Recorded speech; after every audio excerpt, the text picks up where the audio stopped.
Selamat malam Bapak Ibu sekalian. Saya dari depan sangat senang melihat kehadiran dari Bapak Ibu sekalian yang hampir tiap malam adalah orang-orang yang begitu setia menghadiri pekabaran firman Tuhan. Dan ini adalah kesempatan saya yang ketiga boleh menyampaikan pekabaran firman Tuhan. Dan tidak hanya rindu menyapa dari antara kita yang telah hadir di ruangan ini, tapi kami juga rindu menyapa dari semua pemirsa yang menyaksikan lewat live streaming yang kami tampilkan di YouTube. Baik, saudara sekalian, adalah satu hal yang begitu memberikan sukacita bagi kami ketika kami Amazing Faith Indonesia diberi kesempatan untuk membuat satu seminar dengan satu tema besar, nubuatan menyatakan pengharapan. Oke.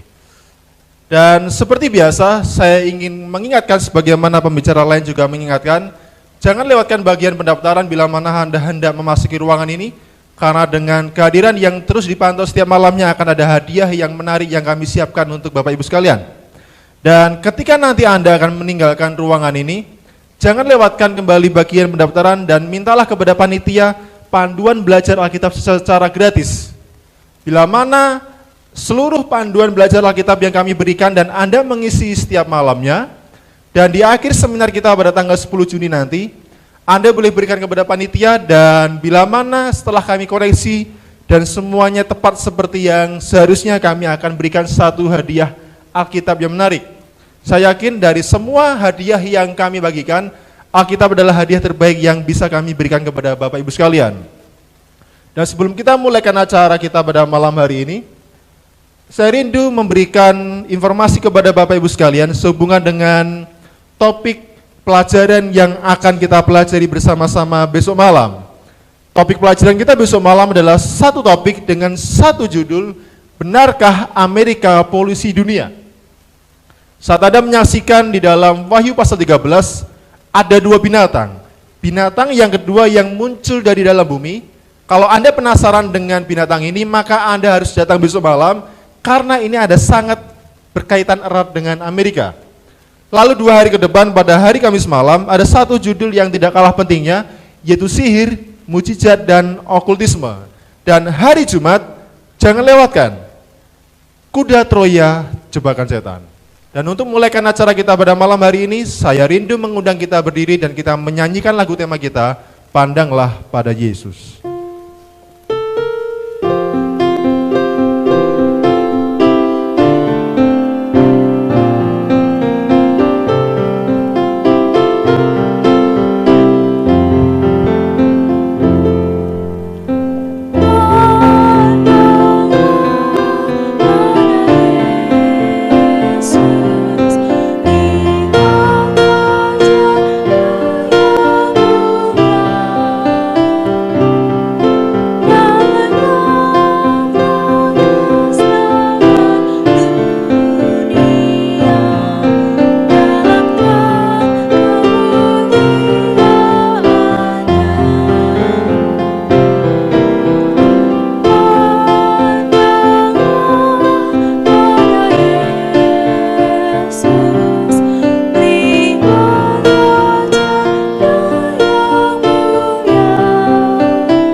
Tuhan Yesus, kami mengucapkan terima kasih oleh karena satu kesempatan kami boleh melihat Engkau setiap hari. Dan mulai seminar ini kami rindu, kami boleh ditolong setiap hari bagaimana kami memandang Kristus tanpa ada halangan dalam kehidupan kami. Terima kasih Bapak, ketika kami akan membahas pelajaran pada malam hari ini, kami manusia terbatas, oleh karena itu Roh Kuduslah yang sanggup memberikan pengertian bagi kami, mohon Kau kirim di tempat ini. Terima kasih Bapak, kami rindu pula berdoa untuk saudara-saudara kami masih dalam perjalanan.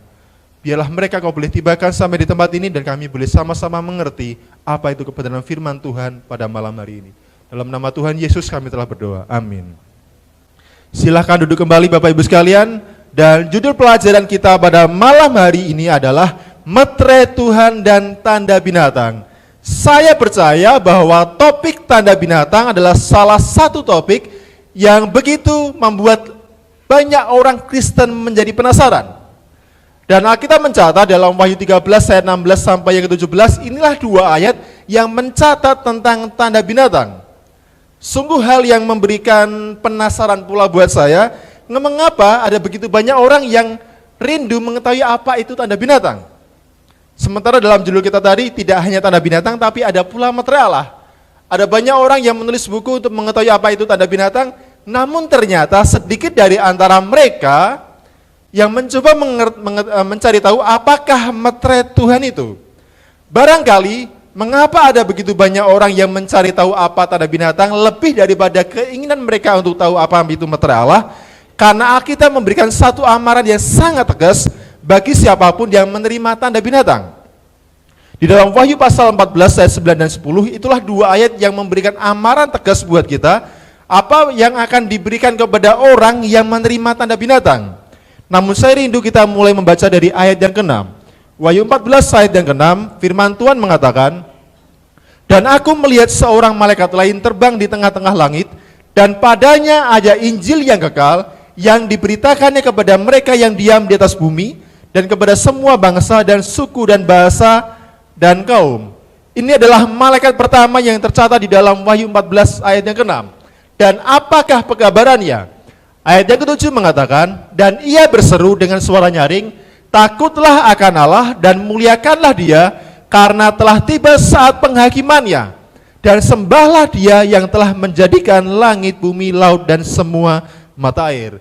Baik, Bapak Ibu sekalian, sebagaimana yang tadi malam kita telah pelajari, malaikat pertama memberikan satu pekabaran yang begitu penting untuk saudara dan saya, oleh karena mengatakan sembahlah Tuhan yang menciptakan langit dan bumi. Lalu bagaimana dengan malaikat yang kedua yang terdapat di dalam ayat yang 8? Firman Tuhan mengatakan, "Dan seorang malaikat lain, malaikat kedua, menyusul dia dan berkata, sudah rubuh Babel kota besar itu, yang telah memabukkan segala bangsa dengan anggur hawa nafsu cabulnya." Bapak Ibu sekalian, saya bukannya untuk tidak ingin membahas ayat yang 8, namun nanti ada satu hari khusus yang akan kita gunakan membahas dari Wahyu 14 ayat yang 8.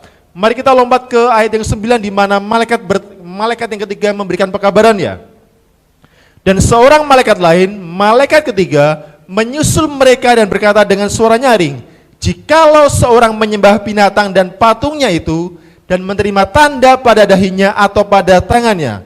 Saudara sekalian, malaikat ketiga memberikan satu indikasi kepada kita, sepertinya tidak hanya orang-orang akan menyembah Tuhan yang menciptakan langit dan bumi, tapi akan ada golongan yang lain yang menyembah binatang itu, dan tidak hanya menyembah binatang itu, tetapi juga menerima tanda binatang entah di tangan atau di dahi. Namun coba perhatikan, kata pertama dari pekabaran malaikat yang ketiga mengatakan jikalau. Seolah-olah ayat yang ke-10 nanti kita akan melihat apakah yang akan diterima oleh setiap orang yang menyembah binatang ini dan menerima tanda binatang ini entah di dahi ataupun di tangannya. Wahyu 14 ayat yang ke-10, firman Tuhan mengatakan kepada kita, "Maka ia akan minum dari anggur murka Allah yang disediakan tanpa campuran dalam cawan murkanya, dan ia akan disiksa dengan api dan belerang di depan mata malaikat-malaikat kudus dan di depan mata anak domba." Bapak Ibu sekalian, kita telah melihat bila mana malaikat yang pertama mengatakan sembahlah Tuhan sang pencipta langit dan bumi, malaikat yang ketiga di ayat 9 dan yang 10 mengatakan hati-hati, jangan sampai kita menyembah binatang dan menerima tandanya entah di tangan atau di dahi, karena akan ada hukuman murka Allah yang akan dicurahkan bagi siapa saja yang melanggar peringatan malaikat yang ketiga. Namun saya ingin menyimpulkan pada malam hari ini, pekabaran malaikat pertama dan pekabaran malaikat yang ketiga adalah berbicara tentang penyembahan. Saat malaikat pertama mengatakan sembahlah sang pencipta, sembahlah Tuhan sang pencipta langit dan bumi. Dan malaikat yang ketiga sesungguhnya merujuk pada pekabaran malaikat yang pertama, mengatakan, memperingatkan kita, janganlah menyembah binatang. Saat malaikat yang ketiga mengatakan jangan menyembah binatang, sesungguhnya dia ingin mengatakan secara tidak langsung, sembahlah sang pencipta. Baik, Bapak Ibu sekalian, penyembahan adalah satu hal yang vital dalam kehidupan umat Tuhan. Kita dihadapkan pada dua pilihan, menyembah Tuhan Sang Pencipta atau menyembah binatang itu. Dan Wahyu 14 ayat yang 12 mengakhiri pekabaran malaikat yang ketiga, Rasul Yohanes mengatakan, yang penting di sini ialah ketekunan orang-orang kudus yang menuruti perintah Allah dan iman kepada Yesus.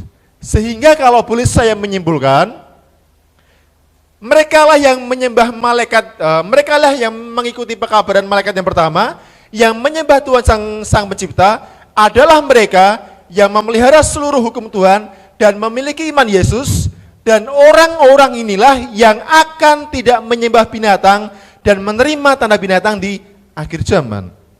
Bapak Ibu sekalian, mari kita perhatikan ini. Barang siapa yang menyembah Tuhan Sang Pencipta, dialah pula yang akan memelihara hukum Tuhan, dan dialah yang punya iman Yesus, dan di saat yang bersamaan, mereka pula yang tidak akan menyembah binatang ataupun menerima tanda binatang. Dengan demikian, saya mencoba menyimpulkan, dalam pekabaran di Yohanes 14, ada dua kelompok penyembahan dalam kitab Wahyu. Yang pertama adalah mereka yang menyembah binatang, mereka yang menyembah Tuhan Sang Pencipta, dan kelompok yang kedua adalah mereka yang pada akhirnya menyembah binatang serta menerima tanda binatang entah di dahi ataupun di tangan mereka. Dan saudara sekalian, sangatlah mengherankan. Mengapa saya bilang mengherankan? Meskipun ada satu amaran keras supaya tidak menyembah binatang ataupun menerima tandanya entah di tangan atau di dahi, Buku Wahyu pasal yang ke-13 mencatat, ternyata hampir seluruh dunia nanti pada akhirnya akan menerima tanda binatang. Dan apakah benar demikian? Kalau kita membaca dalam Wahyu pasal 13 ayat yang ke-16, firman Tuhan mengatakan, dan ia menyebabkan sehingga kepada semua orang, kecil atau besar, kaya atau miskin, merdeka atau hamba, diberi tanda pada tangan kanannya atau pada dahinya.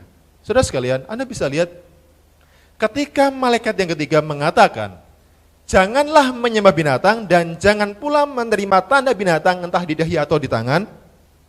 Namun ternyata Wahyu 13 ayat yang ke-16 mengatakan akan ada begitu banyak orang yang menerima tanda binatang entah di dahi mereka atau di tangan mereka. Dan ayat yang 8 firman Tuhan mengatakan, dan semua orang yang diam di atas bumi akan menyembahnya, yaitu setiap orang yang namanya tidak tertulis sejak dunia dijadikan di dalam kitab kehidupan dari anak domba yang telah disembelih. Bapak Ibu sekalian, kita lihat.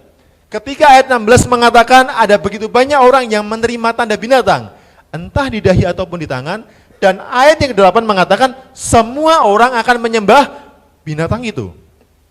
Dan ayat yang ketiga, firman Tuhan mengatakan seluruh dunia heran lalu mengikuti binatang itu.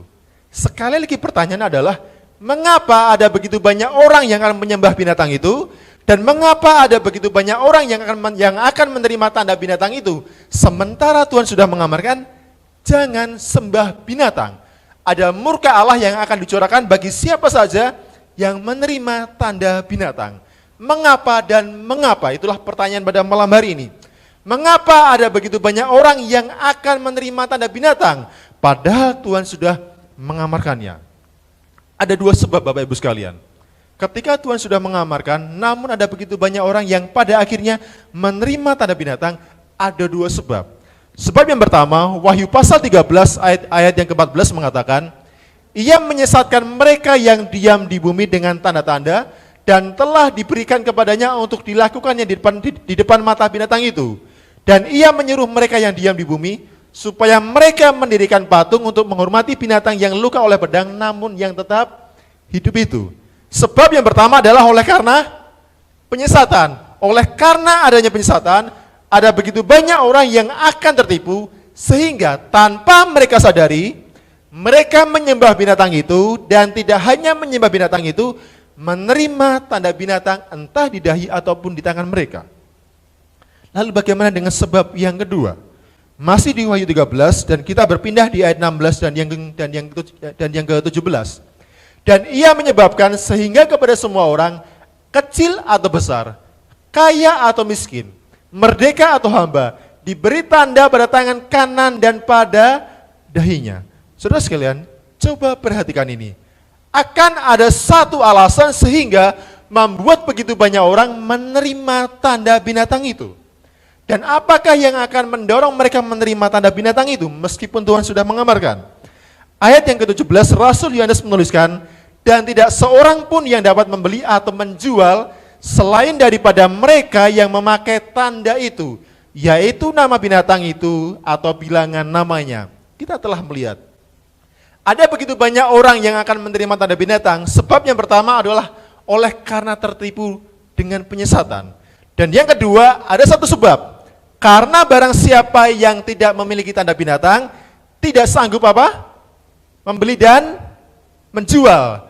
Meskipun betapa kayanya Anda, namun bila mana Anda tidak memiliki tanda binatang itu, tidak sanggup berjual dan membeli. Dan pada faktanya di depan nanti, akan ada begitu banyak tekanan di bidang ekonomi. Ada satu boikot ekonomi yang akhirnya memaksa orang menerima tanda binatang entah di dahi ataupun di tangan mereka. Kita bisa menyimpulkan, sebab yang pertama mengapa begitu banyak orang menerima tanda binatang oleh karena mereka tertipu dengan penyesatan. Sebab yang kedua adalah oleh karena tertekan dengan sebuah aturan atau undang-undang. Dan aturan itu adalah yang mengatakan barang siapa yang tidak memiliki tanda binatang tidak akan punya kesanggupan untuk berjual dan membeli. Akan ada satu boikot ekonomi yang akhirnya mendorong dikeluarkannya undang-undang, barang siapa yang tidak memiliki tanda binatang itu tidak sanggup menjual dan membeli. Namun apakah ada tekanan yang lainnya? Kita lanjutkan membaca firman Tuhan. Saya mohon kita membaca bersama-sama Wahyu 13 ayat yang ke-15, 1, 2, dan 3.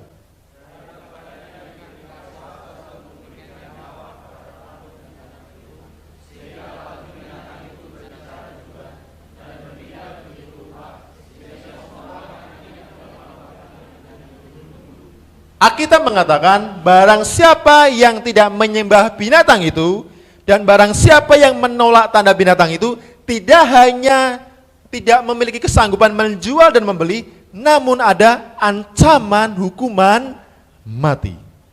Anda bisa lihat, yang pertama, mengapa begitu banyak orang tertipu oleh karena ada penyesatan. Dan yang kedua, mengapa begitu banyak orang akan menerima tanda binatang oleh karena ada tekanan dalam menjual dan membeli. Bila mana kita tidak punya tanda binatang, kita tidak sanggup menjual dan membeli. Namun tidak hanya itu, bila mana kita tidak punya tanda binatang, ada ancaman hukuman mati. Artinya adalah tanda binatang sangat penting buat orang yang ingin terhindar daripada kematian. Saudara sekalian, kita simpulkan, saat Anda ingin menyembah Kristus yang adalah Sang Pencipta, namun di saat bersamaan ada ancaman hukuman mati. Ini masalah yang serius atau masalah yang tidak serius? Serius, karena ancaman adalah hukuman mati. Kematian untuk kita, kehilangan nyawa.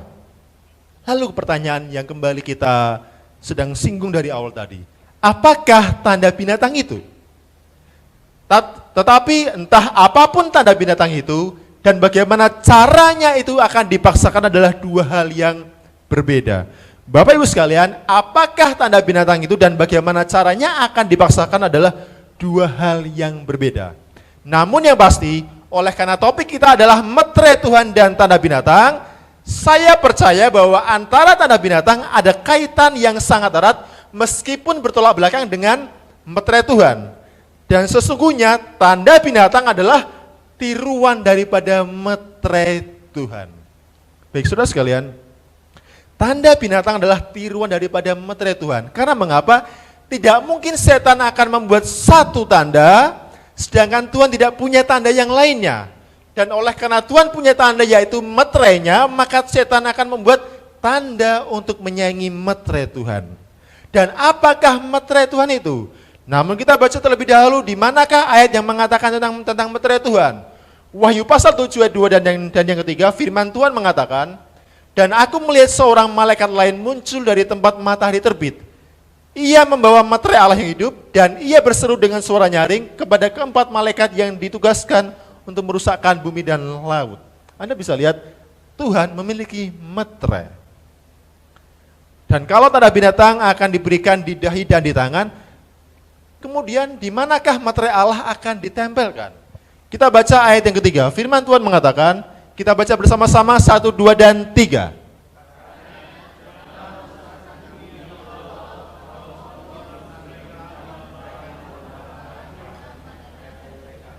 Oke, bila mana tanda binatang akan diletakkan di dahi ataupun di tangan, namun meterai Tuhan hanyalah akan diletakkan di dahi.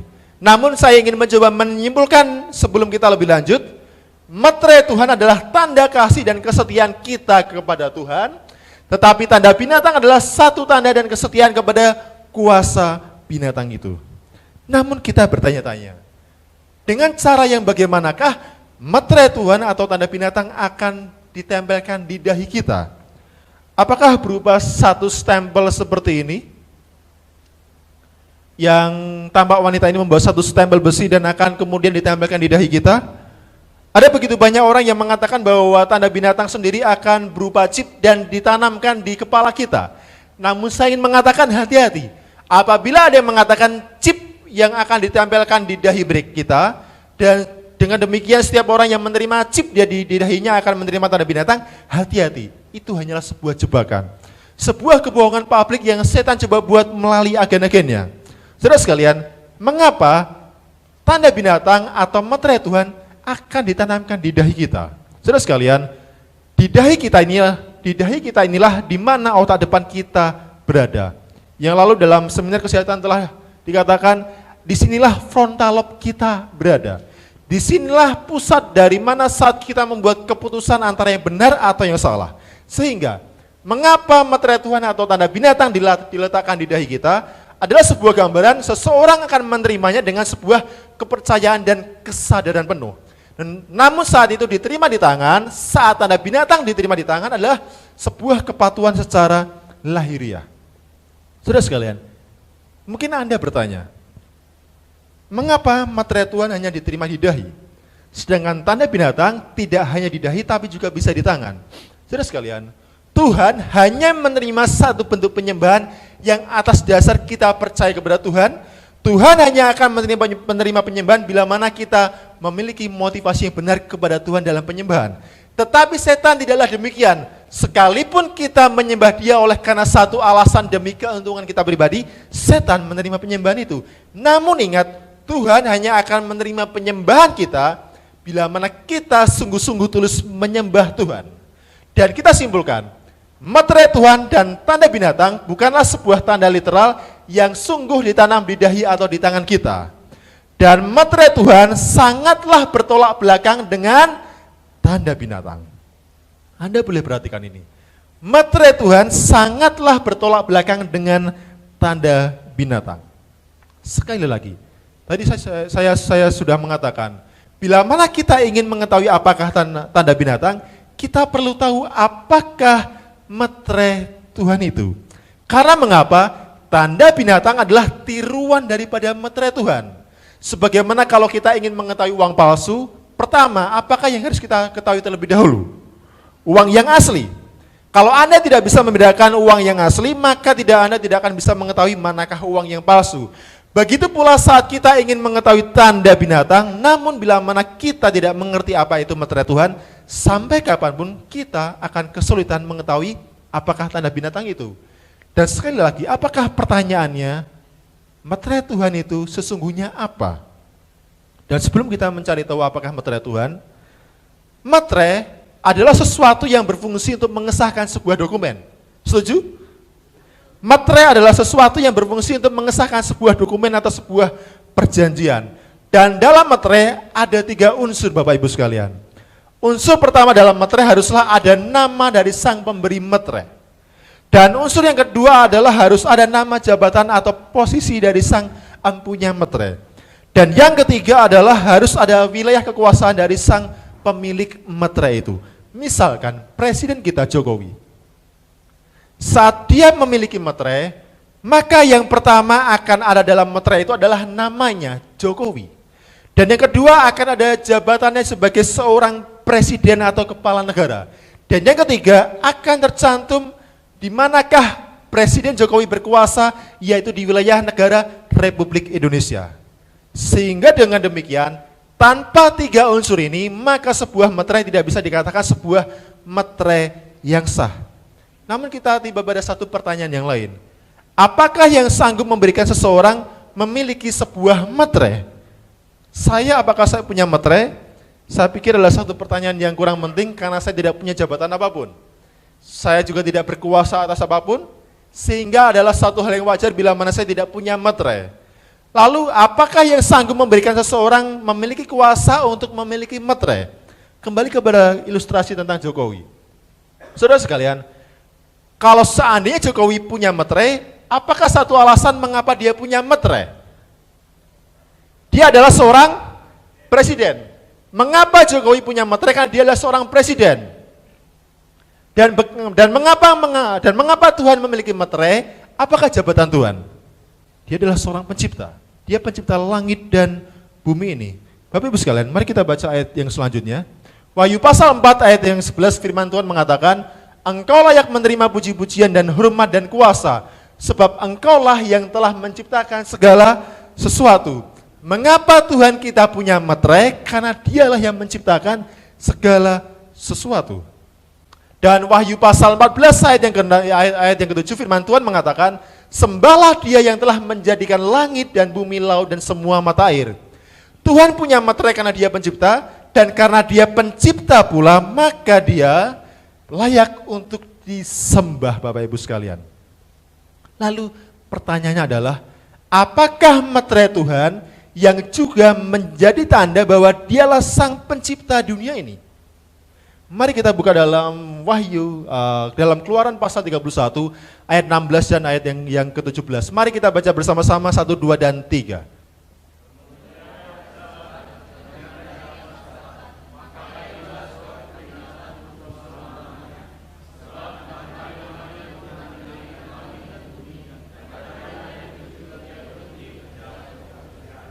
Satu tanda yang menjadi alasan bahwa Tuhan pencipta langit dan bumi adalah Sabat. Sabatlah yang menjadi satu peringatan, sabatlah yang menjadi satu tanda vital, sehingga kita bisa tahu Tuhanlah pencipta langit dan bumi ini. Dan bila mana kita simpulkan, hari Sabat adalah meterai Tuhan, karena inilah yang menjadi tanda bahwa Tuhan adalah sang pencipta.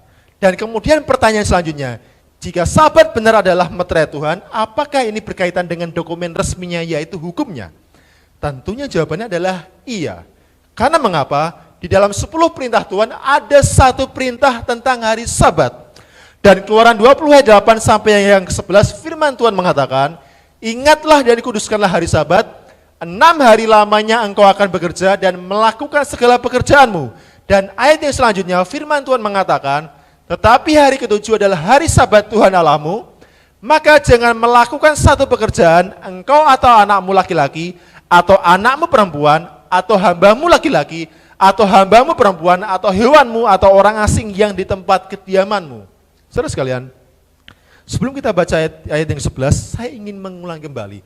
Sabat adalah meterai Tuhan, karena hari Sabat ditentukan Tuhan menjadi satu tanda atau peringatan bahwa Tuhanlah pencipta langit dan bumi. Dan Sabat akan sungguh-sungguh menjadi meterai Tuhan bila ini ada di dalam hukumnya. Dan kita telah bahas tadi, ada berapa unsur di dalam meterai? Apakah itu? Nama. Kedua? Yang ketiga? Dan kita lihat apakah dalam perintah Sabat ada ketiga unsur ini. Kita baca ayat yang 11, kita baca bersama-sama 1, 2, dan 3.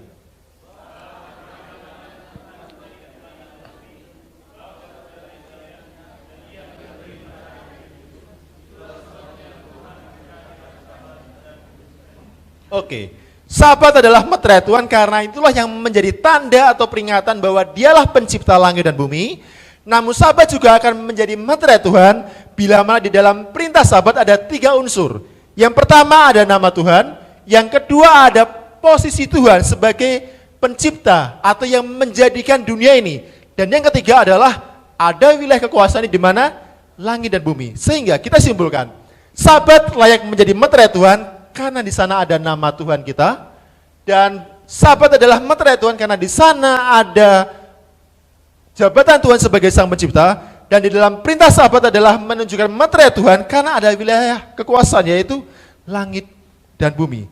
Saudara sekalian, sehingga bila mana hukum sahabat, bila mana dalam 10 perintah Tuhan tidak ada perintah sahabat, maka itu bukanlah akan menjadi hukum Tuhan. Lalu satu pertanyaan yang sangat penting. Apa yang akan terjadi ketika kita membuang meterai dalam hukum Tuhan? Apa yang akan terjadi ketika kita membuang perintah sahabat dalam hukum Tuhan? Saat seseorang membuang perintah sahabat di dalam hukum Tuhan, maka 9 perintah yang lainnya akan tidak menjadi hukum Tuhan. Sehingga orang akan bisa mengklaim, oh jangan mencuri adalah hukum saya, jangan membunuh adalah hukum saya. Dan bila mana kita membuang sahabat dalam perintah Tuhan, maka setiap orang akan punya kemauan untuk mengubah perintah Tuhan. Tetapi oleh karena ada sahabat, maka tak satu pun orang punya hak untuk mengubah perintah Tuhan. Oleh karena itu dalam Yeskiel pasal yang ke-22, Yeskiel pasal 20 ayat yang ke-20, firman Tuhan mengatakan, kuduskanlah hari sabatku sehingga itu menjadi peringatan antara aku dan kamu, supaya orang mengetahui bahwa akulah Tuhan Allahmu. Saudara sekalian, sangat jelas buat kita yang menjadi meterai Tuhan adalah sabat. Saat sabat ada di dalam hukum Tuhan, maka hukum Tuhan menjadilah kepunyaan Tuhan. Tetapi ketika orang membuang perintah sabat dari hukum Tuhan, maka hukum itu akan menjadi hukum milik orang lain. Dan bila mana hukum ini menjadi milik orang lain, maka setiap orang akan berhak mengubah perintah Tuhan. Tetapi oleh karena sabat ada di dalam hukum Tuhan, hukum itu adalah punyaan Tuhan dan tak satu orang pun berhak untuk mengubah hukum Tuhan. Lalu Anda akan bertanya, dengan demikian, apakah bila mana saya memelihara sahabat, maka otomatis saya akan punya meterai Tuhan? Saudara sekalian, coba perhatikan kalimat berikut ini. Seorang Kristen yang dipenuhi dengan roh lah yang memelihara sahabat hari ke-7, sesungguhnya lah yang akan memiliki meterai Tuhan. Artinya adalah, meskipun kita memelihara hari sahabat, tetapi jika bukan karena roh Tuhan, tetapi jika bukan karena motivasi yang benar, belum tentu kita akan memiliki meterai Tuhan. Jadi, kalau kita ingin memelihara hari sabat dan kita ingin memiliki meterai Tuhan, maka peliharalah hari sabat dengan satu motivasi benar dan dengan dipenuhi dengan roh Tuhan.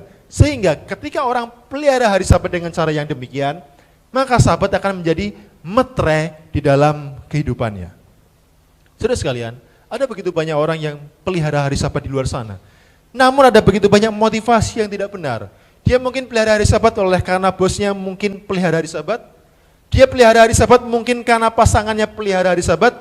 Dia pelihara hari sabat karena mungkin sejak lahir dia lahir dari orang tua yang pelihara hari sabat. Namun Alkitab mengatakan hanyalah orang yang memelihara hari sabat dengan motivasi benar, hanyalah orang yang pelihara sabat dengan dipenuhi oleh roh Tuhan lah yang akan menerima meterai Tuhan. Sehingga bila mana kita pelihara hari sabat dengan motivasi yang tidak benar, jangan pernah berharap sabat akan menjadi meterai Tuhan dalam kehidupan kita. Oke, kita sudah sangat jelas. Apakah meterai Tuhan itu? Sabat. Sabat menjadi meterai Tuhan karena inilah yang menjadi peringatan Tuhanlah pencipta langit dan bumi. Dan sabat menjadi meterai Tuhan karena ada di dalam bagian dari hukumnya. Ketika Tuhan mengatakan, ingatlah dan kuduskanlah hari sabat. Tuhan Allahmu telah menjadikan langit dan bumi dalam 6 hari, tapi hari sabat adalah hari Tuhan Allahmu. Sehingga dengan demikian, 10 perintah Tuhan adalah hukum kepunyaan Tuhan. Dengan demikian, satu alasan jelas buat kita, mengapa kita pelihara hari sabat, karena sabat adalah meterai Tuhan. Lalu kita tiba pada pertanyaan yang sudah kita bahas dari awal. Apakah sesungguhnya tanda binatang itu? Baik, saudara sekalian, ada berapa banyak dari antara kita yang rindu mengetahui apakah tanda binatang itu? Oke, kalau tidak semua mengatakan mungkin kita tidak akan lanjutkan. Berapa banyak dari antara kita yang rindu mengetahui apakah tanda binatang itu? Oke, karena semua mengangkat tangan kita akan membahas apakah tanda binatang itu. Saudara sekalian, tahukah Anda ada begitu banyak buku seperti buku di depan ini yang berjudul Aturan Dunia Binatang. Dalam buku ini mengupas tentang tanda binatang, namun sayang sekali tidak menyatakan tanda binatang dengan benar. Sehingga alasan mengapa orang Kristen tidak mengetahui tanda binatang, oleh karena dia tidak mengetahui siapakah binatang itu. Satu ilustrasi yang sederhana. Bagaimana mungkin Anda mengetahui kapan ulang tahun saya sedangkan Anda tidak mengenal saya? Karena Anda akan mengetahui ulang tahun saya kapan bila mana Anda mengenal saya. Paling tidak Anda tahu siapa saya. Dan bagaimana mungkin kita ingin mengetahui tanda binatang, tapi kita tidak tahu siapakah binatang yang sedang dibicarakan. Namun saudara sekalian, kita telah bahas tadi malam. Binatang yang dimaksud adalah binatang apa? Antikristus. Untuk mengetahui apakah tanda binatang itu, maka kita perlu mengetahui siapakah binatang antikristus itu. Tadi malam kita sudah membahas binatang adalah lambang daripada kerajaan atau bangsa. Daniel 7 ayat yang ke-23 firman Tuhan mengatakan, binatang yang keempat itu ialah kerajaan yang keempat yang akan diam, yang akan ada di atas bumi. Binatang adalah lambang daripada kerajaan. Namun sekali lagi, bila mana binatang antikristus adalah kerajaan, sesungguhnya negara atau kerajaan manakah yang disebut sebagai antikristus? Saudara sekalian, tidak hanya Wahyu 13 ayat 1 sampai yang ketiga yang mencatat tentang binatang antikristus. Dalam Daniel pasal yang ke-7 ada satu kuasa yang disebut sebagai tanduk kecil. Tanduk dalam Daniel pasal yang ke-7 adalah lambang dari sebuah kerajaan. Sehingga bila mana disebut sebagai tanduk kecil, maka antikristus adalah sebuah kerajaan yang kecil. Dan kita kembali kepada Wahyu pasal yang ke-13. Di dalam Wahyu pasal yang ke-13, kuasa antikristus menerima penyembahan dari seluruh dunia. Hanyalah satu organisasi yang bergerak di bidang keagamaanlah yang akan menerima penyembahan. Sehingga antikristus adalah tidak hanya kerajaan kecil, tapi juga adalah kerajaan agama. Dan bila mana kita gabungkan, kerajaan antikristus adalah kerajaan agama yang kecil. Saya ingin bertanya, di manakah basis daripada kerajaan antikristus ini? Roma. Kerajaan antikristus berbasis di Roma. Dan apakah kerajaan antikristus itu? Kita telah pelajari kemarin, kerajaan antikristus adalah Vatican Kingdom atau kepausan. Saudara sekalian, mungkin tadi malam Anda yang hadir, Anda mungkin masih cukup tersentak. Bagaimana mungkin satu kerajaan yang berkuasa dan berpengaruh atas seluruh dunia namun adalah antikristus?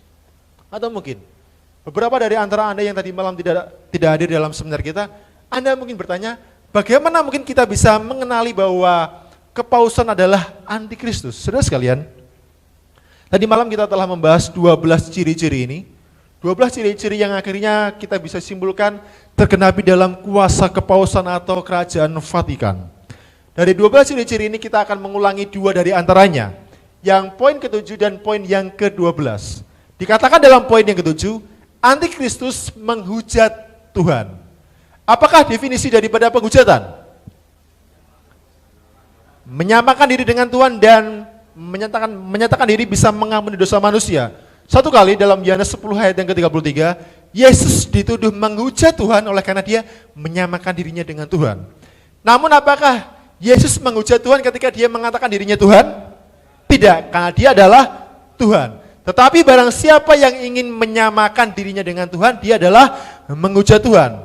Namun definisi menghujat juga adalah saat dia mengatakan seseorang berkuasa mengampuni dosa orang lain. Dalam Lukas 5 ayat yang ke-21, satu kali Yesus dituduh oleh orang-orang Farisi menghujat Tuhan oleh karena dia mengampuni dosa seseorang. Namun apakah Yesus menghujat orang ketika dia ampuni dosa-dosa saudara dan saya? Tidak.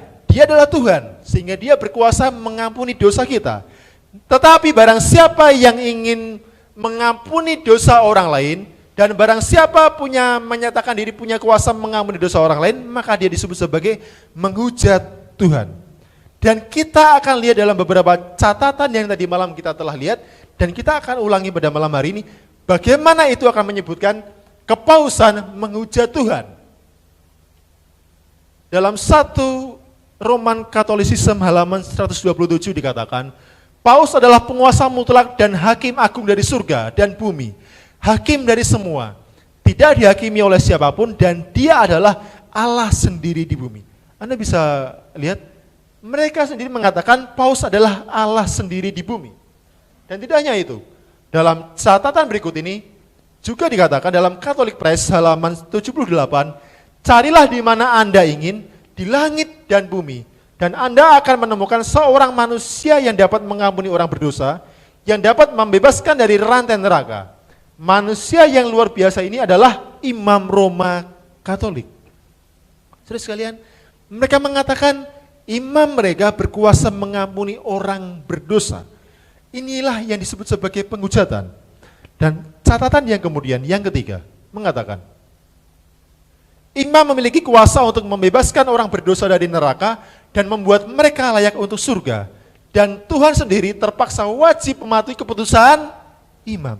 Anda bisa lihat, bukankah tampak begitu kurang ajar ketika mereka mengatakan imam punya kuasa, bahkan Tuhan sendiri haruslah wajib memutusi keputusan imam. Saya ingin bertanya, siapakah imam dan pengantara antara kita dengan Bapa di surga? 1 Timotius 2 ayat 4 dan yang kelima, kita baca bersama-sama 1, 2, dan 3.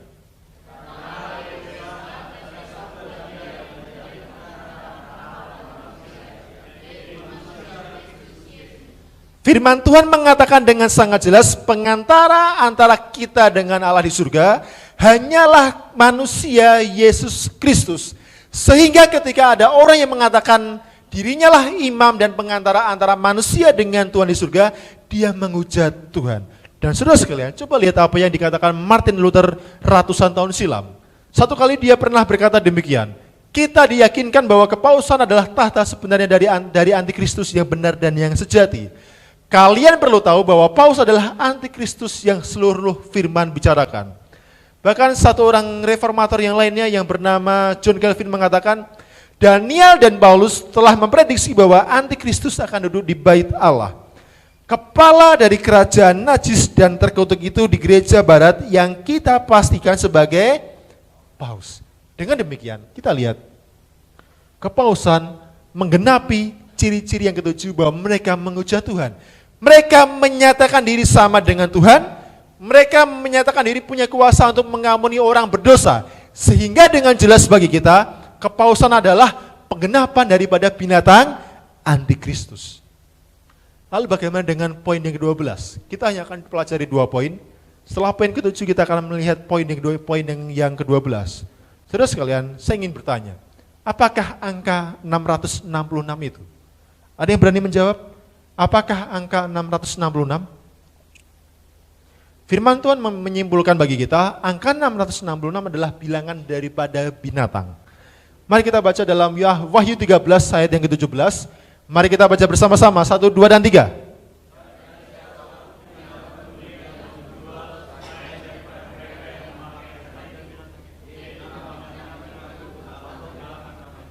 Dan kita baca ayat 18 bersama-sama kembali, 1, 2, dan 3.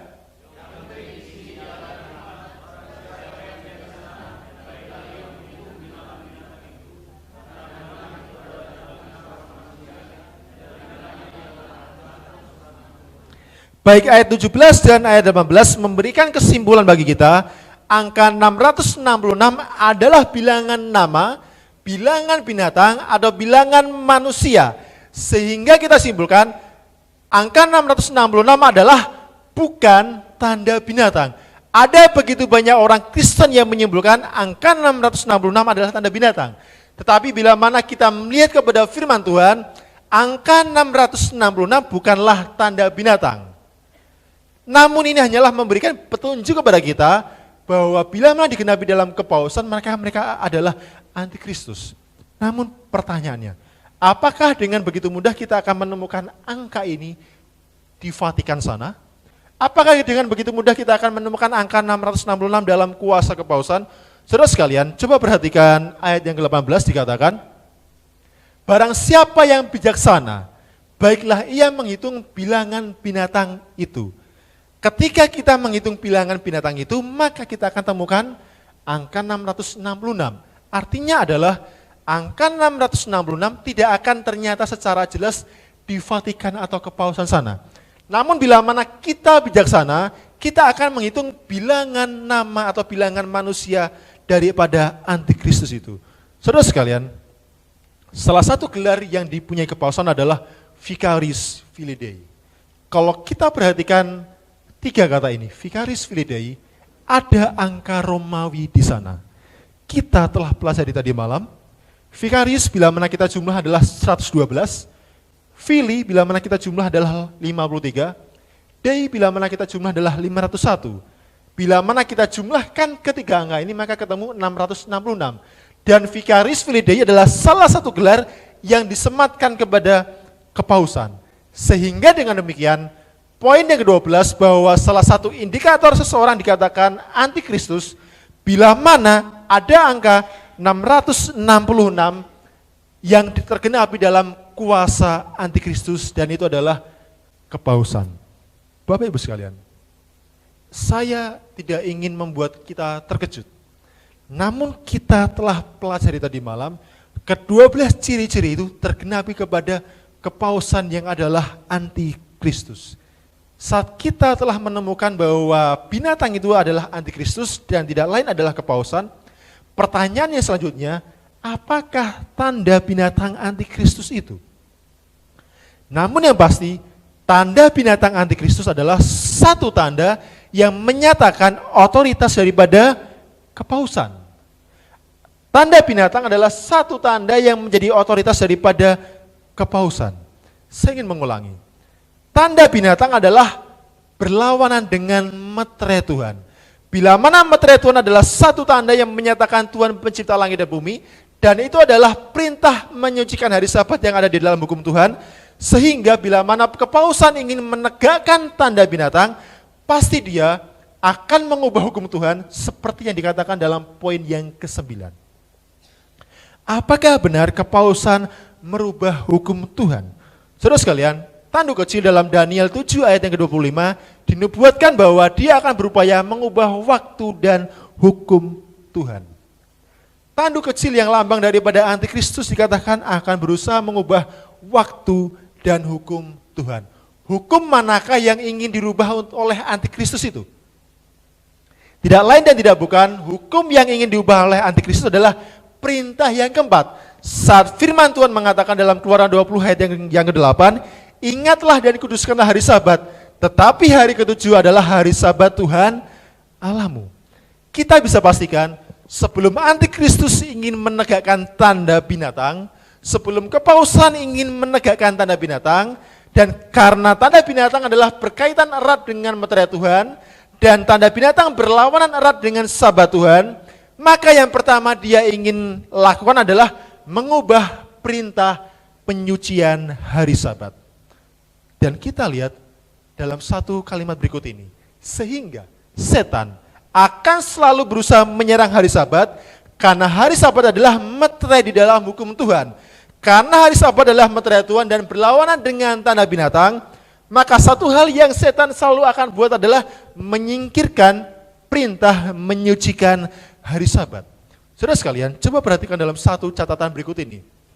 Beberapa tahun yang lalu, dikatakan Paus memiliki kuasa untuk mengubah waktu, untuk membatalkan hukum Tuhan, dan untuk membuang segala sesuatu, bahkan ajaran-ajaran Kristus. Anda boleh lihat, mereka menyatakan bahwa Paus punya kuasa untuk membatalkan hukum Tuhan, dan mereka punya kuasa untuk membatalkan ajaran Kristus. Tetapi apakah firman Tuhan mengatakan demikian? Sama sekali tidak. Tak ada satu orang pun yang diberikan wewenang oleh Tuhan mengubah hukumnya ataupun mengubah ajaran Kristus. Dan kita lihat apakah benar kepausan di masa yang silam berusaha mengubah perintah penyucian hari Sabat. Satu kali dalam Saint Catherine Catholic Church halaman atau tanggal 21 Mei tahun 95, mereka mengatakan atau menuliskan, mungkin hal yang paling berani, perubahan paling revolusioner yang pernah dilakukan gereja terjadi pada abad pertama. Hari suci, hari Sabat telah dirubah tanpa petunjuk apapun yang tercatat di dalam Alkitab, tetapi dari pengertian kekuasaan gereja sendiri. Anda bisa lihat, di masa yang lalu mereka mengubah penyucian hari Sabat. Dan ketika hari Sabat diubah kekudusannya, maka apa yang kemudian dia lakukan? Coba perhatikan dalam satu catatan yang berikut ini. Dalam Catholic Answer, pada tahun 97 dikatakan, Gereja Katolik menunjuk Minggu sebagai hari untuk ibadah bersama dan bertanggung jawab untuk perubahan tersebut. Mereka untuk supaya dapat menegakkan tanda binatang, mereka akan menghancurkan meterai Tuhan, dan meterai Tuhan adalah perintah penyucian hari Sabat, sehingga untuk bisa menegakkan tanda binatang, mereka akan mengubah perintah penyucian Sabat, mereka akan menghancurkan Sabat, dan sebagai gantinya, menunjuk hari Minggu sebagai pengganti hari Sabat meskipun Alkitab tidak pernah memerintahkan perubahan dengan cara yang demikian. Dan coba perhatikan kembali apa yang dikatakan kutipan berikut ini. Salah satu imam Katolik atau imam kepausan yang juga adalah presiden daripada Universitas Redemptoris mengatakan, Alkitab mengatakan ingatlah dan kuduskanlah hari Sabat. Mereka mengakui bahwa Alkitab mengatakan ingat dan sucikan hari Sabat.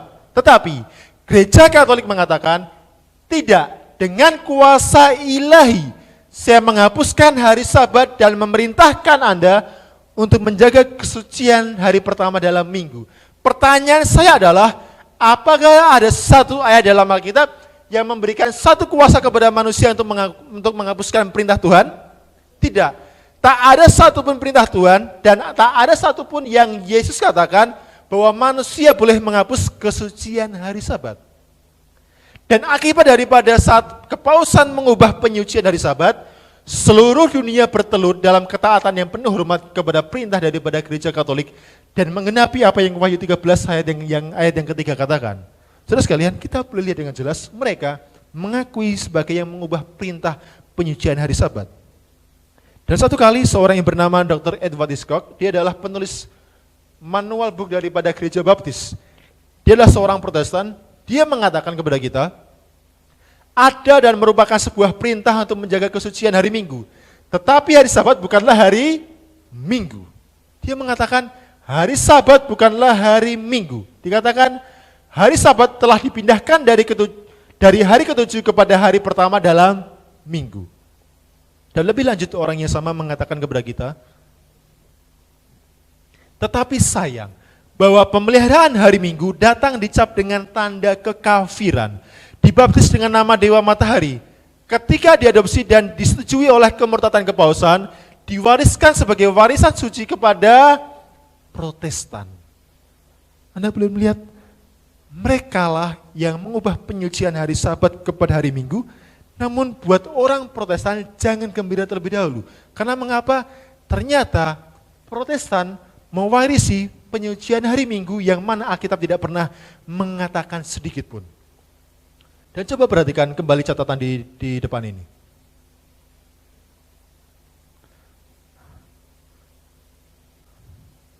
Oke, maaf, ada kendala dengan laptop saya. Dalam satu surat yang pernah dibuat oleh seorang yang bernama Peter Trevor, dia adalah seorang editor daripada majalah Catholic Extension. Satu kali dia mengatakan demikian, kita orang Katolik tidak menerima Alkitab sebagai satu-satunya panduan iman. Anda bisa bayangkan, mengaku sebagai gereja Tuhan, tapi mengatakan Alkitab bukanlah satu-satunya panduan iman. Di samping Alkitab kita punya gereja yang hidup yang didirikan oleh Kristus untuk mengajar dan membimbing manusia dalam kehidupan, punya hak untuk merubah hukum upacara perjanjian lama. Dengan demikian, kita menerima perubahan Sabat ke hari Minggu. Anda bisa lihat, mengaku sebagai gereja, namun mengatakan Alkitab bukanlah satu-satunya panduan iman, dan mengatakan punya hak untuk merubah hukum Tuhan. Apakah ini selaras dengan firman Tuhan? Kita dengan terus terang mengatakan, ya, gereja membuat perubahan itu dan membuat hukum itu, meskipun Alkitab tidak pernah memerintahkannya. Dalam satu surat yang sama, Peter mengatakan kepada kita, dan kita lihat di depan, selalu bisa tertawa untuk melihat gereja-gereja Protestan di mimbar, di pemerintahan meminta pemeliharaan hari Minggu yang mana tidak pernah ada di dalam Alkitab. Orang-orang Protestan di sini, atau yang mungkin melihat daripada live streaming, cobalah pikirkan, Martin Luther, mengapa dia keluar daripada kepausan? Karena dia melihat ada satu hal yang tidak benar daripada kepausan. Tetapi mengapa kita memelihara kesucian hari Minggu dan akhirnya membuat kepausan menertawakan Protestan? Seperti hanya seorang anak yang minggat dari rumah, tapi masih memegang kaki ibunya. Saudara sekalian, mereka menertawakan Protestan oleh karena masih mewarisi penyucian hari Minggu. Dan pertanyaan sekali lagi, dan apakah sesungguhnya tanda binatang itu? Apakah sesungguhnya tanda binatang itu? Yang pasti tanda binatang adalah satu tanda kekuasaan dan otoritas dari kepausan. Dan apakah tanda binatang itu? Satu kutipan yang pernah mereka buat. Tentu saja gereja Katolik mengakui bahwa perubahan itu, Sabat ke Minggu adalah merupakan tindakannya. Dan tindakan perubahan Sabat kepada Minggu adalah tanda dari otoritas gereja dan otoritas kekuasaan agama. Mereka mengakui bahwa saat mereka menyucikan, saat mereka mengubah kesucian Sabat hari ke-7 kepada hari Minggu adalah tanda kekuasaan mereka mengubah hukum Tuhan. Kita bisa simpulkan dalam satu kalimat, tanda binatang adalah perubahan hari Sabat hari ke-7 kepada hari Minggu. Tanda binatang adalah perubahan Sabat kepada hari Minggu. Bila mana materai Tuhan adalah Sabat Tuhan yang suci, yang Tuhan katakan ingat dan kuduskan hari Sabat, tetapi tanda binatang adalah penyucian hari Minggu. Tanda binatang adalah penyucian hari Minggu. Saudara sekalian, namun pertanyaannya adalah, apakah ada seseorang yang telah menerima tanda binatang saat ini? Apakah ada orang yang telah dinyatakan menerima tanda binatang bila mana dia memelihara kesucian hari Minggu pada saat ini? Jawabannya adalah tidak. Tidak akan ada yang menerima tanda binatang sampai undang-undang agama disetujui dan pemeliharaan hari Minggu akan dipaksakan. Hanyalah ketika ada sebuah peraturan dan hanyalah ketika ada sebuah undang-undang yang memaksakan penyucian hari Minggu, maka setiap orang yang menyucikan hari Minggu dia akan disebut menerima tanda binatang. Tetapi dengan demikian, ada banyak orang yang akan berkata seperti ini. Kalau begitu, saya akan terus pelihara hari Minggu dan barulah saya akan pelihara hari Sabat bila mana ada satu undang-undang yang memaksakan penyucian hari Minggu. Apakah haruslah dengan cara yang demikian? Apakah kita harus menunggu pemaksaan undang-undang hari Minggu untuk bisa meninggalkan peribadatan pada hari Minggu? Tidak, saudaraku sekalian. Mengapa? Jika Anda tidak memiliki keberanian moral hari ini untuk taat kepada Allah saat tidak ada tekanan, maka akan menjadi mustahil buat kita untuk memiliki keberanian ketika tekanan diberlakukan. Meskipun saat ini tidak ada satu undang-undang yang memaksakan pemeliharaan hari Minggu, janganlah membuat Anda dan saya mengulur-ngulur waktu untuk tidak segera meninggalkan penyucian hari Minggu. Janganlah membuat Anda untuk menolak penyucian hari Sabat hanyalah oleh karena belum ada pemaksaan penyucian hari Minggu. Saudara sekalian, jangan pernah menunda waktu. Ada banyak orang di luar sana yang menunda memutuskan untuk Tuhan, namun besoknya mengalami kematian, saudara sekalian. Jangan pernah membuat satu hal untuk menunda waktu memutuskan bagi Tuhan. Namun kita bertanya, apakah benar akan ada undang-undang agama yang satu hari akan memaksakan penyucian hari Minggu? Ada banyak orang yang bertanya, apakah benar satu hari di seluruh dunia akan diberlakukan satu undang-undang yang memaksakan penyucian hari Minggu? Jawabannya adalah iya. Jawabannya adalah iya bahwa di masa yang akan datang akan ada satu undang-undang negara yang memaksakan penyucian hari Minggu. Mengapa saya mengatakan demikian? Karena firman Tuhan mencatat dalam Wahyu pasal yang ke-13 ayat 16 dan ayat yang ke-17, firman Tuhan mengatakan, mari kita baca bersama-sama 1, 2, dan 3.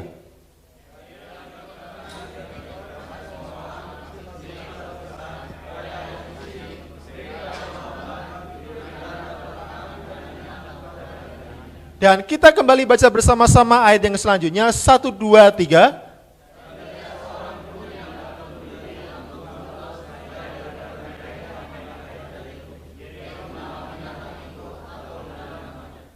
Oke, dua ayat ini menyatakan dengan jelas kepada saudara dan saya, akan ada satu undang-undang di seluruh dunia yang akan diberlakukan.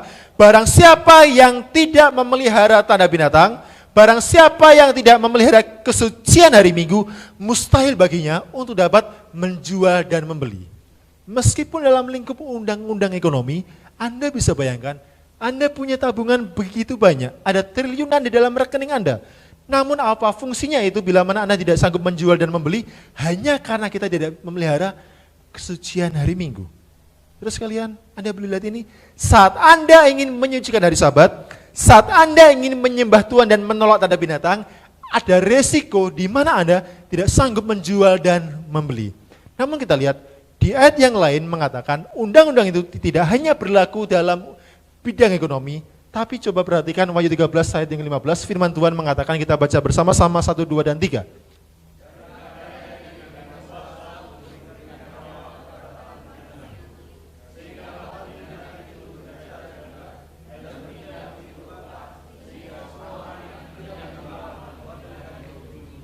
Wahyu 13 ayat 15 menyatakan sangat jelas kepada kita, barang siapa yang menolak menyembah antikristus, barang siapa yang menolak menuruti kemauan kepausan, barang siapa yang menolak memelihara hari Minggu, tidak hanya dihilangkan satu hak untuk menjual dan membeli, namun akan diancam dengan hukuman kematian. Firman Tuhan mengatakan kepada kita dengan sangat jelas, dan bukanlah saya mengada-ngada seperti yang saya katakan, tapi firman Tuhan mengatakan akan ada satu masa di mana satu undang-undang diberlakukan yang memaksakan penyucian hari Minggu. Bahkan Paus Yohanes kedua tahun 97 tatkala dia masih hidup mengatakan, oleh karena itu juga dalam waktu tertentu dari waktu kita sekarang ini, orang-orang Kristen akan secara alami berusaha untuk memastikan bahwa undang-undang sipil menghormati tugas mereka untuk menjaga kekudusan hari Minggu. Tatkala beliau masih hidup, pada tahun 98, mengatakan kepada dunia, akan ada satu masa bahwa orang-orang Kristen secara alami di seluruh dunia menyucikan kekudusan hari Minggu. Dan bagaimanakah respon dunia? Saudara sekalian, meskipun undang-undang belum diberlakukan secara dunia, dan meskipun peraturan belum diberlakukan secara resmi, coba perhatikan apa yang terjadi pada tahun 2009 yang lalu. Di Jerman, pengadilan tertinggi Jerman dengan ketat memaksa istirahat, mengecam belanja pada hari Minggu. Meskipun belumlah suatu undang-undang yang akan menjatuhkan sanksi kepada siapa yang melanggarnya, tapi coba perhatikan, ada sebuah kecaman bila mana ada seseorang yang berbelanja pada hari Minggu.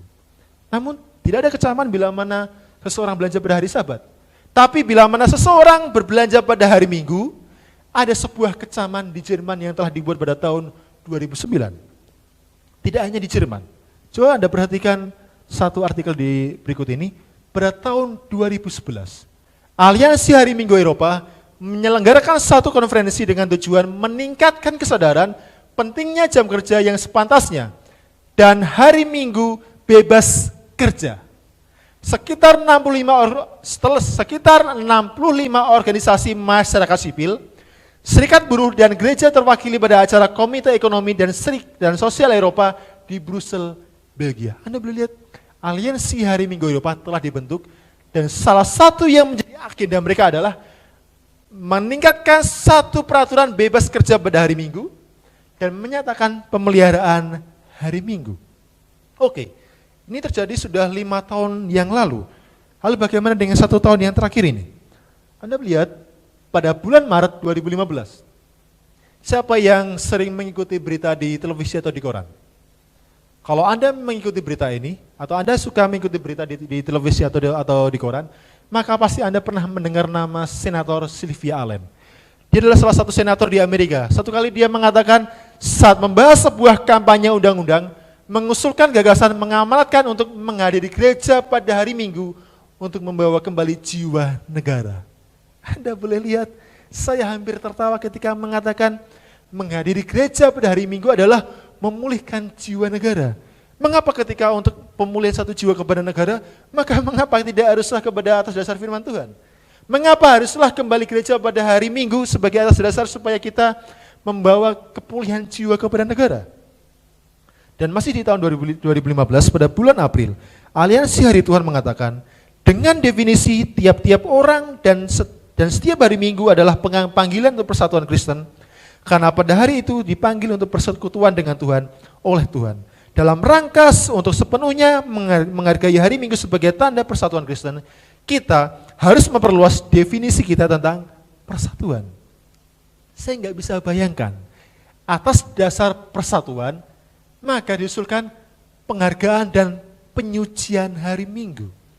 Kalau mereka mau menyelidiki firman Tuhan, bukanlah hari Minggu yang Alkitab perintahkan untuk disucikan, tapi hari Sabat. Lalu bagaimana dengan tahun ini, saudara sekalian? Kemarin saya tanya dengan Pak Aron dan dia memberikan satu bukti yang jelas kepada kita.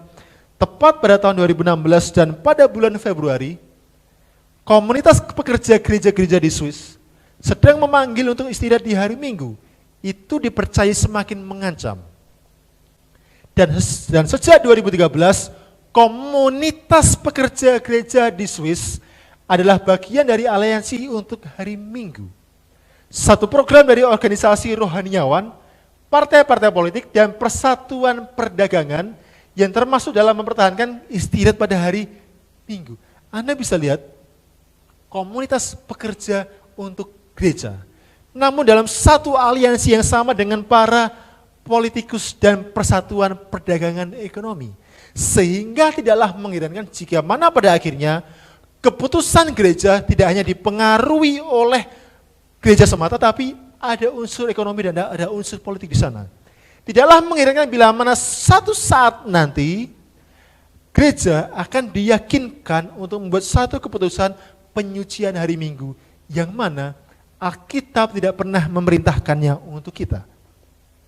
Dan pada bulan Maret tahun 2016 di India mengatakan berdasarkan keputusan orang banyak, para aktor dan para pekerja industri film di India hampir tidak punya waktu untuk beristirahat. Akan tetapi dalam pengamatan perlunya istirahat bagi mereka, Federasi Pekerja India bagian selatan memutuskan untuk membuat setiap hari Minggu kedua setiap bulannya sebagai hari libur yang diperintahkan untuk industri yang berlaku sejak tanggal 1 April 2016. Baru bulan kemarin. Sejak 1 April di India sudah diterapkan untuk para pekerja industri film dan untuk para aktor haruslah mereka punya hari libur pada hari Minggu kedua setiap bulannya. Dan mundur kepada bulan Februari tahun 2016. Anggota Dewan Inggris mendorong untuk membatalkan undang-undang libur perdagangan pada hari Minggu. Anda melihat anggota Inggris mencoba membatalkan satu undang-undang yang mengatur libur jual beli pada hari Minggu. Tetapi anggota-anggota persatuan para pekerja toko menentang ide tersebut. Saat pemerintah Inggris mencoba untuk membuat satu undang-undang agar ada satu hari libur pada hari Minggu untuk tidak berjual beli, para anggota persatuan pekerja toko menentang satu aturan di mana hari Minggu adalah hari untuk bekerja. Anda boleh lihat, saudara sekalian, dunia secara perlahan namun pasti sudah mulai menggerakkan satu peraturan penyucian dan pemeliharaan hari Minggu. Lalu bagaimana dengan kepausan? Ketika dunia begitu terpengaruh, apa yang dibuat oleh kepausan selama 1 tahun terakhir untuk menggalakkan rencana penyucian hari Minggu? Saudara sekalian, apakah salah satu peristiwa akbar pada tahun yang lalu? Adakah yang bisa menebak salah satu kunjungan akbar yang dilakukan oleh Paus pada tahun yang lalu, ke negara manakah dia berkunjung? Kita lihat. Tanggal 23 hingga 25 September tahun 2015, 3 hari Paus berkunjung ke Amerika. Anda boleh perhatikan ini. Amerika adalah salah satu negara paling berkuasa di dunia. Namun Paus berhasil menggandeng Amerika. Tepat pada tanggal 24 September tahun 2015. Pertama kalinya dalam sejarah, anggota DPR Amerika memberi satu izin kepada kepausan berbicara di depan anggota dewan mereka. Pertama kali dalam sejarah, seorang pemimpin negara lain dan kebetulan adalah Paus berbicara di depan anggota dewan Amerika. Pertama kali dalam sejarah. Dan 1 hari kemudian pada tanggal 25 September tahun 2015, Paus berbicara di depan perwakilan persatuan bangsa-bangsa yang ada di Amerika. Saudara sekalian, Anda boleh lihat tidak hanya dunia yang membuat pergerakan untuk penyucian hari Minggu, kepausan pun mulai melakukan lobby-lobby kecil kalau boleh saya katakan, supaya seluruh dunia pada akhirnya menyucikan hari Minggu. Dan Wahyu 13 ayat yang ketiga mengatakan, maka tampaklah kepadaku satu dari antara kepala-kepalanya seperti kena luka yang membahayakan hidupnya. Tetapi luka yang membahayakan hidupnya itu telah mengalami kesembuhan. Tahun 1798, saat Jenderal Berthier menyerang Vatikan, saat dia memenjarakan Paus dan kemudian Paus mengalami kematian. Saat itulah penggenapan saat Alkitab mengatakan seperti kena luka parah yang membahayakan hidupnya. Namun kepausan tidak pernah akan sungguh-sungguh mati, karena masih di Wahyu 13 ayat yang ketiga mengatakan luka yang membahayakan hidupnya akan mengalami kesembuhan. Tidak lama lagi dan tidak akan lama lagi penyucian hari Minggu akan diberlakukan dan seluruh dunia akan dihadapkan pada satu tantangan besar. Menyembah Tuhan dengan pelihara hari Sabat Tuhan yang suci atau menyembah suatu kuasa antikristus dengan memilih pemeliharaan hari Minggu. Saudara sekalian, apakah kita akan memutuskan menyembah Tuhan atau kita akan memutuskan menyembah antikristus? Saat kita memutuskan menyembah antikristus dan menerima penyucian hari Minggu, Tuhan berkata dalam Yeskiel pasal 22 ayat yang ke-26, mereka menutup mata terhadap hari-hari Sabatku, demikianlah aku dinajiskan di tengah-tengah mereka. Tanpa kita sadari, mungkin selama puluhan tahun kita menjadi orang Kristen, selama belasan tahun kita menjadi umat Tuhan. Saat kita menginjak-injak hari Sabat Tuhan yang suci, Tuhan mengatakan, aku dinajiskan oleh umatku. Saudara sekalian, Sabat atau Minggu bukanlah sekedar hari. Sabat atau Minggu adalah ujian kepada siapakah kita akan setia dan menyembah, kepada Yesus atau kepada antikristus. Sabat atau Minggu bukanlah sekedar hari beribadah, namun Sabat dan hari Minggu adalah satu pilihan, perintah Tuhan yang kita pilih untuk kita turuti atau perintah manusia yang akan kita turuti. Tuhan mengatakan, ingatlah dan kuduskanlah hari Sabat. Tetapi hari ketujuh adalah hari Sabat Tuhan Allahmu. Dan selama sekian tahun perintah ini diinjak-injak oleh begitu banyak orang Kristen di dunia. Saudara sekalian, saya rindu menjadi pemelihara hari Sabat. Saya rindu bukan karena saya ingin mendapatkan keselamatan, tapi saya rindu saya mengasihi dan menyembah Tuhan saya. Meskipun dunia begitu menolak Tuhan dan memelihara hari Minggu sebagai bentuk penyembahan kepada kuasa antikristus, saya menyatakan diri saya mau menyembah Tuhan. Dan saya mau menjadi bagian seperti yang dikatakan dalam Wahyu 15 ayat yang kedua, berdiri sebagai orang-orang yang telah mengalahkan binatang, patung, dan bilangan namanya itu. Hanya sedikit orang yang akan berdiri dan mengalahkan binatang dan menolak penyucian hari Minggu. Ketika hanya sedikit orang yang menyembah Tuhan, di manakah Anda akan menentukan posisi penyembahan Anda? Apakah Anda akan menyembah Tuhan atau Anda akan menyembah antikristus? Manakah yang akan Anda terima? Apakah Anda menerima penyucian hari Minggu dan tanda binatang? Atau Anda menerima Sabat sebagai meterai Tuhan, sebagai satu hari yang akan Anda pelihara? Saudara sekalian, di manakah kita akan menentukan pilihan kita? Apakah Anda mengasihi Yesus? Yesus mengatakan kepada kita, jika engkau mengasihi aku, maka engkau akan menuruti segala perintahku. Apakah kita selalu berkata, saya mengasihi engkau Tuhan, saya memberikan perpuluhan, saya menyucikan tubuh saya tidak menajiskan daripada segala hal yang mengotori tubuh saya? Iya, itu adalah benar. Namun apakah Anda sungguh-sungguh mengasihi Yesus? Saat dia mengatakan, ingatlah dan kuduskanlah hari Sabat, di manakah Anda akan menentukan pilihan Anda? Hari manakah yang akan Anda pelihara? Hari yang sangat penting namun disepelekan oleh begitu banyak orang. Hari Sabat adalah hari di mana kita menentukan menyembah Tuhan.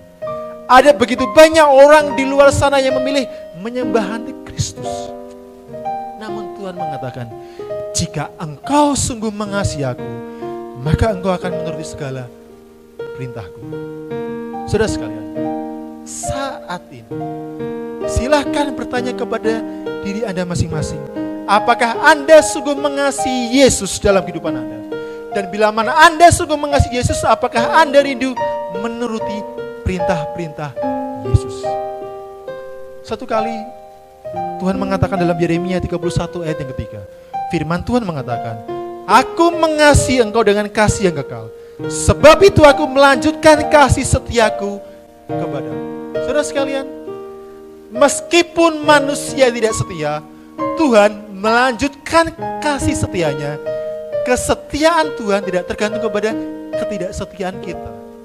Bila mana seorang suami seringkali tidak setia kepada suaminya, dan bila mana seorang istri seringkali tidak setia kepada suaminya, mungkin karena suaminya tidak setia kepada dia. Tetapi Tuhan adalah Allah yang berbeda.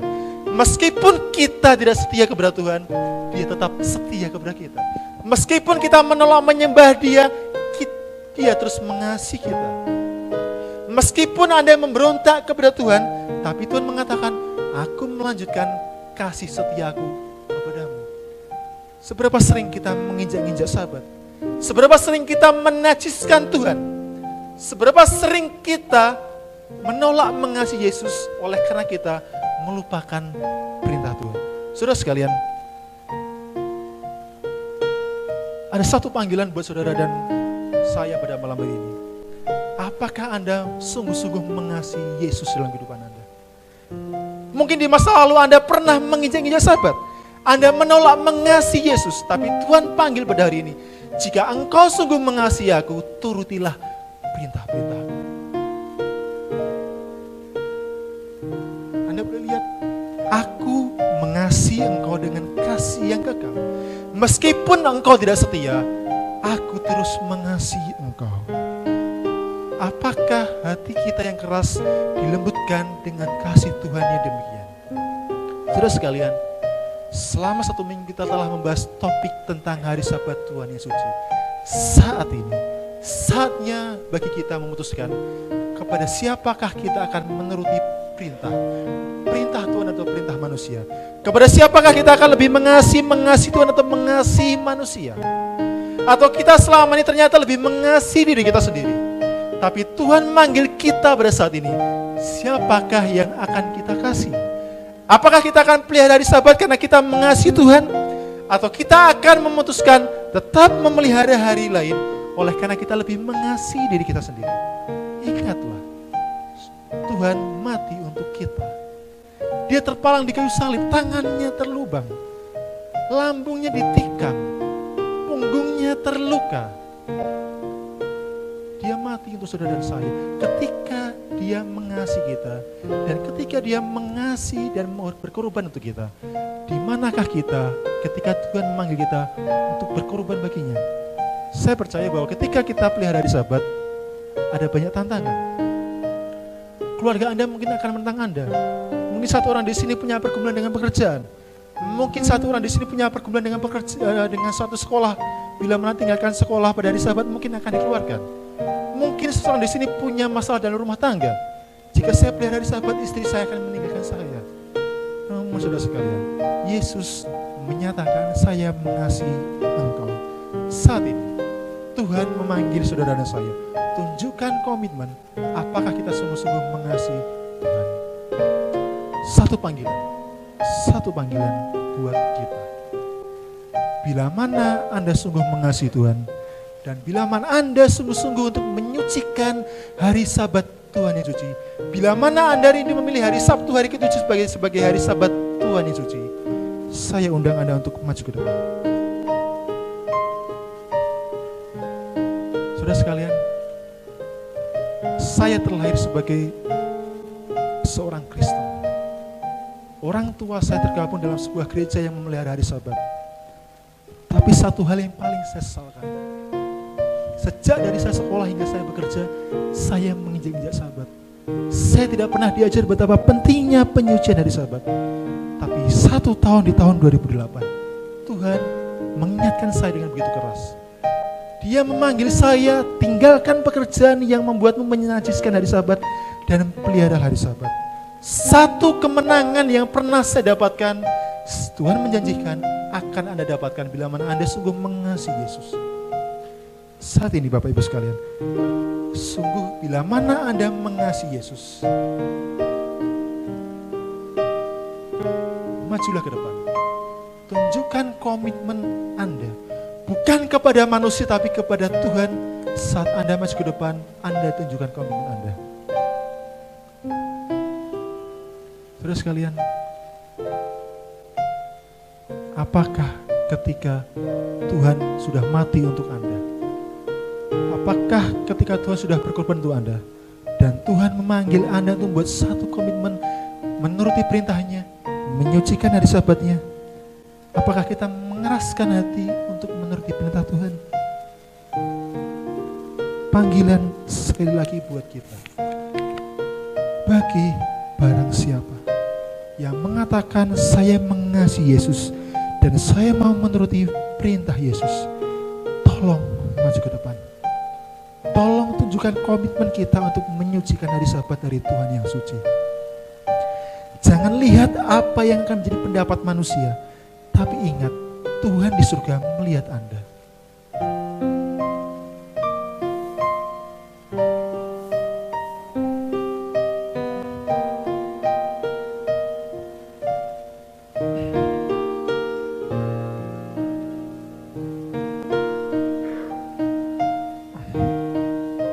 Aku mengasihi engkau dengan kasih yang kekal. Aku melanjutkan kasih setiaku kepadamu meskipun engkau tidak setia. Saudara sekalian, lihatlah, ingatlah ayat ini. Jika bukan karena Dia mengasihi kita, mungkin kita tidak berada di tempat ini. Tapi saat kita mengakui bahwa Dia mengasihi kita, katakan, saya mengasihimu Kristus. Saya mau menuruti perintahmu. Dan oleh karena saya mau menuruti perintahmu, saya mau menyucikan hari Sabatmu yang suci. Dan untuk menutup seminar kita pada malam hari ini, mari kita semua bangkit berdiri dan kita menyanyikan lagu penutup kita.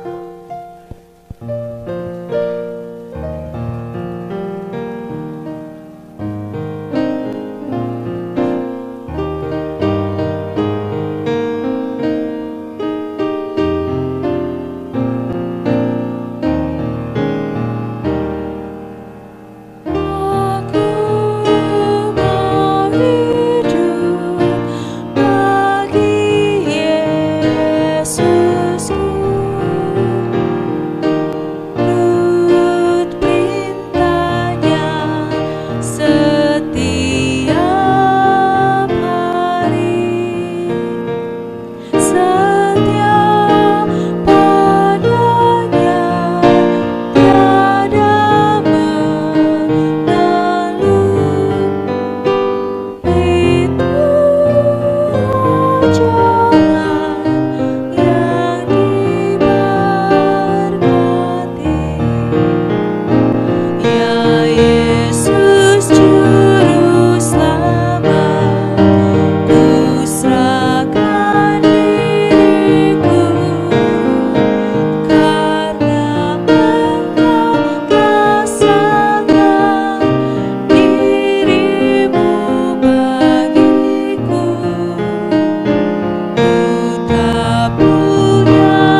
Tuhan di surga, terima kasih Engkau telah mati untuk kami. Terima kasih Engkau telah mengasihi kami dengan kasih yang tidak pernah terputus meskipun kami sering tidak setia kepada Engkau. Terima kasih untuk janji yang mana Engkau akan berikan kesanggupan kepada kami untuk menyembah Engkau dan menuruti perintah-Mu, termasuk perintah penyucian hari Sabat. Terima kasih Engkau berikan janji kepada kami untuk meninggalkan penyucian hari Minggu, karena itu adalah tanda penyembahan kepada antikristus. Bapak di surga, kami hanya mau menetapkan menuruti perintah Tuhan dan bukanlah perintah manusia. Beberapa dari antara kami telah memutuskan pada malam hari ini, tapi beberapa dari antara kami dalam hati bergumul untuk menyucikan hari Sabat. Tuhan boleh mengetahui pergumulan mereka, dan Tuhan yang tahu apa yang menjadi keberatan dalam kehidupan mereka. Namun Tuhan boleh tolong mereka. Sebagaimana Tuhan telah menolong hamba 8 tahun silam, maka Tuhan sanggup menolong umat Tuhan di sini pada tahun ini untuk memutuskan menyucikan hari Sabat. Terima kasih Bapa, bila Kau boleh meteraikan keputusan yang telah diputuskan. Dan bila Engkau boleh tolong mereka untuk selalu mengingat Engkau adalah Tuhan atas hari Sabat, dan Engkaulah Tuhan yang telah mati untuk kami. Terima kasih. Terima kasih Bapa, Engkau telah mati untuk kami. Dalam nama Putra yang tunggal kami telah berdoa dan mengucap syukur. Amin.